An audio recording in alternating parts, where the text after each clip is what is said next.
नमस्कार साथियों, मैं सत्येंद्र सिंह तक्षशिला एकेडमी के डिजिटल मंच पर आप सभी हार्दिक स्वागत करता हूं। आज मैं इतना लेट एक वीडियो आपके लिए इसलिए लेकर आ रहा हूं कि ये आपके लिए एक बहुत बड़ी खुशखबरी है कि राजस्थान पुलिस कांस्टेबल का जो वैकेंसीज थी उसको लेकर विज्ञप्ति जारी कर दी गई है। और जितने भी पदवार एक एक को बाइफरगेट करके देखो, यहाँ पर ये दिखा रखा है कि हर एक पद में किसमें कितनी वैकेंसी, इस सारा चार्ट आपको गवर्नमेंट ने आपको दे दिया है। तो ये बात कर रहा हूँ मैं पुलिस की जो वैकेंसी 3578 पदों की थी, किसके 3578 पदों की जो वैकेंसी है उसकी मैं आज आपके सामने वीडियो लेकर आया हूँ। पद है 3578। अब आपको देखना क्या है कि इसका प्रोसेस क्या रहेगा, मुझे इसकी इंफॉर्मेशन आपको देनी थी, इसकी वजह से ये वीडियो मैं आपको लेकर आया हूँ कि इसमें कितने प्रतिशत अंक चाहिए, सीईटी होना जरूरी है या नहीं, ये सारी बातों की चर्चा मैं आपके सामने आज करने वाला हूँ। तो देखिए, इसमें डेट दी हुई है 3 अगस्त की। कब की? 3 अगस्त, जो कि आज की है। ये सर्कुलेशन, ये जो आपकी विज्ञप्ति वो अभी की है, थोड़ी देर पहले आई है। इसमें कांस्टेबल भर्ती विज्ञप्ति को लेकर है, 2023 की ये विज्ञप्ति है। पदों की संख्या मैंने बता दी आपको, 3578, 3578 पद है। इसमें जो चयन किया जाएगा, इसमें प्रोसेस इस बार पहली बार राजस्थान में पहली बार कांस्टेबल की जो पेपर है उसमें पहले तो आपका होगा फिजिकल। क्या होगा? फिजिकल। लेकिन उससे भी पहले, थोड़े दिनों पहले आपको एक एग्जाम करवाया गया था, CET, common eligibility test, CET. उसमें कहा है कि यदि आपके सीईटी में 40% नंबर है या कितने 120 नंबर है, किसके लिए? सामान्य के लिए, पिछड़ा वर्ग के लिए, अति पिछड़ा वर्ग के लिए और आर्थिक रूप से कमजोर वर्ग के। कितने नंबर है? न्यूनतम अंकों की बात करूं तो 120 अंक, तथा प्रतिशत की बात करूं तो 40% जिसके अंक हैं वो एसएसओ पे जाकर अपना क्या करवा दे, रजिस्ट्रेशन करवा दे। तो उसके बाद में होगा क्या, जिसका भी नंबर आ रहा है उसको फिजिकल के लिए बुलाया जाएगा। फिजिकल के लिए गवर्नमेंट कॉल लेटर भेजेगी, फिजिकल आपको देना है। इसके बाद में सीबीटी, एक और नई टर्म्स आपके लिए क्रिएट करके दी है राजस्थान के लिए कि सीबीटी कंप्यूटर बेस्ड टेस्ट होगा। इसमें पहले आपके ऑफलाइन होता था, ये इस बार ऑनलाइन होगा। कैसा होगा? ऑनलाइन होगा। और ये एग्जाम में, और एससी एसटी के लिए, एससी और एसटी के लिए, अनुसूचित जाति एवं जनजाति के लिए न्यूनतम अंक रखे हैं 108, यानी कि कितना प्रतिशत? 36%। और इसके बाद में टीएसपी जो एरिया है, ट्राइबल सब प्लान एरिया के लिए 90 अंक, जबकि 30% उसकी मिनिमम क्वालिफिकेशन होनी चाहिए किसके अंदर? सीईटी के अंदर। मतलब इससे एक बात क्लियर होगी कि गवर्नमेंट ने जो सीईटी का एग्जाम करवाया था, बात करें 12th लेवल की, हम बात कर रहे हैं 12th लेवल की, तो 12th लेवल के बिहाफ पर जो भी व्यक्ति, जो भी अभ्यर्थी इतने नंबर, जनरल का हो 40%, एससी एसटी हो 36% और ईडब्ल्यूएस का हो, सॉरी टीएसपी का जो हो वो कितने परसेंट? 30% यदि मार्क्स लेके आता है, ठीक है। तो मतलब सीईटी जो है आपके 2 लेवल पे हुआ था, एक तो 12th लेवल पे हुआ था और एक ग्रेजुएशन लेवल क्या हुआ था। तो इसमें जो 12th लेवल का सीईटी है उसके बिहाफ पर इस भर्ती की जो वैकेंसी है उसको भरने का प्लान किया है गवर्नमेंट ने। इसमें क्या क्या करना है आपको, ये सारी चीजें, तो ये सबसे बड़ा फैक्टर है आपके लिए, ये सबसे बड़ा फैक्टर है कि आपके ये मार्क्स आ रहे हैं या नहीं। पहले तो सबसे पहली ड्यूटी आपकी बनती है कि सीईटी में आपके ये नंबर आ रहे हैं या नहीं। इसके बाद में आप ओटीआर करें, 1 टाइम रजिस्ट्रेशन करें एसएसओ पर जाकर, फिर आपकी पहले होगा फिजिकल, इसके बाद होगा सीबीटी और इसके बाद में आपका फाइनल सिलेक्शन होगा।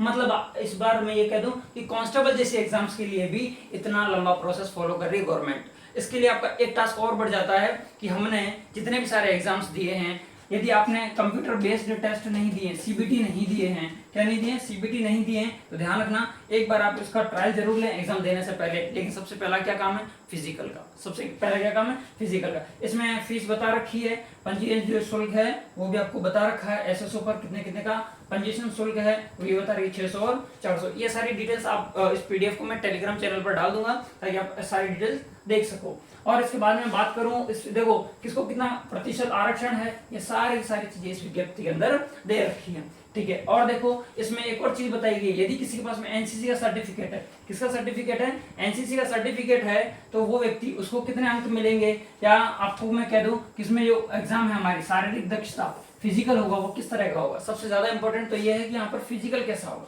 देखो ये रहा, यदि पुरुष है तो, यदि मेल है तो कांस्टेबल, सामान्य इंटेलिजेंस, चालक, बैंड, घुड़सवार।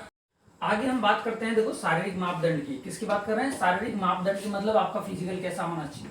मतलब आपको देखो इसमें लिखा हुआ है कि न्यूनतम जो ऊंचाई है वो आपके पुरुषों के लिए 168 सेंटीमीटर, कितने 168 सेंटीमीटर, जबकि महिलाओं के लिए 152 सेंटीमीटर की आपको क्या चाहिए, ऊंचाई चाहिए, जिसको हम क्या कहते हैं, लंबाई कहते हैं। ठीक है, न्यूनतम सीना, ये जो चेस्ट की जो बात करते हैं, चेस्ट सिर्फ मेल्स के लिए है लिखा हुआ, केवल पुरुषों के लिए। यदि बिना फुलाई की बात करें, किसकी, बिना फुलाई की बात करें, तो 81 सेंटीमीटर तक का सीना होना चाहिए। और फुलाने के साथ में तो मतलब हर बार यही होता है एग्जाम्स में कि जब भी फिजिकल होगा तो 5 सेंटीमीटर सीने को फुलवाया जाता है, तो 81 से कितना करवाना है, 86 करवाना है। यदि बिना फुलाए आपका सीना 81 है, दैट्स इट, गुड है। और इसके बाद में फुलाने के बाद में 86 है तो चलेगा। ठीक है, और इसके बाद में महिलाओं के लिए लागू है नहीं, मैंने पहले बता दिया। इसके बाद न्यूनतम वजन की बात करें, केवल महिलाओं के लिए, केवल महिलाओं के लिए वजन है, देखो यहाँ पर महिलाओं के लिए यदि चेस्ट नहीं है तो उनके लिए वजन रखा गया, कम से कम लेडीज है उसका वजन होना चाहिए 47.5 किलो, 47 मतलब 48 केजी के समथिंग वजन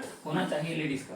ठीक है ना। छात्राओं के लिए वजन ये रहा 48 केजी, इसका प्रॉपर वे में देखूं तो 47.5 केजी समथिंग वेट होना चाहिए। अब आपको चीजें समझ में आ गई कि पुरुषों के लिए सीना है, महिलाओं के लिए वेट कंपलसरी है। ठीक है, आगे चलते हैं अगली स्लाइड में। देखो अगली स्लाइड में क्या दे रखा है कि भर्ती हेतु चयन प्रक्रिया, कैसी चयन प्रक्रिया होगी, इसमें शारीरिक दक्षता पीईटी होगा। ठीक है ना, जिसमें क्वालिफिकेशन कितने की 150, ठीक है, इसमें योग्यता 150, और इसके कांस्टेबल बैंड के लिए लागू नहीं है। ये सारे अलग अलग है, देखो कांस्टेबल के लिए अलग है, घुड़सवार के लिए अलग है, ड्राइवर के लिए अलग है। ठीक है, ये सारी चीजें किसके लिए दे रखी हैं, और इस कंप्यूटर बेस्ड टेस्ट होगा, लिखा हुआ है कंप्यूटर आधारित परीक्षा होगी, जो कि मैंने पहले बताई सीबीटी होगी। बाकी सारी विशेष योग्यता एनसीसी वालों के लिए क्या क्या चीजें हैं, ये 20 है, इसमें लागू है कि नहीं। ठीक है ना, स्वान दल के लिए या ड्राइवर के लिए ये लागू नहीं है। और देखो एक स्पेशल चीज और दी गई है कि आपकी जो ये क्या नाम एनसीसी जो वाले हैं उनके लिए ये दी गई है, सॉरी ये एनसीसी वाला नहीं, ये तो शारीरिक दक्षता है, तो वापस से दे दिया गया है एक बार कि पुरुषों को कितने मिनट में दौड़ पूरी करनी होगी, कितने मिनट में 25 मिनट में, महिलाओं को कितना टाइम दिया है 35 मिनट दिया है, और जो एक्स सर्विसमैन है उनके लिए कितना टाइम दिया है इस दौड़ को पूरा करने में 30 मिनट का समय दिया है। और ट्राइबल मतलब टीएसपी में जो SC ST हैं उनके लिए कितना टाइम है 30 मिनट का टाइम है।